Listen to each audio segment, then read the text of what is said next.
video. One of the flooded roads between Longreach and Barcaldine. Oh, look out, the water.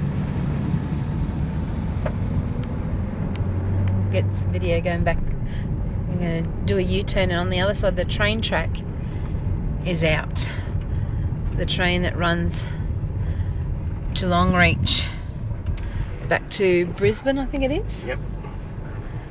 You'll see how warped the track is. Go through that water again, the floodway. Have a look out here. Just washed it out. It's all washed out and all the supports.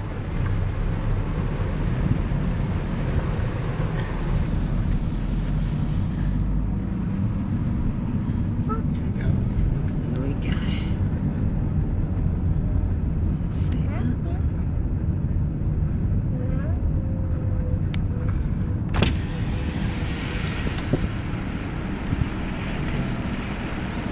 Look at that. Oh my God.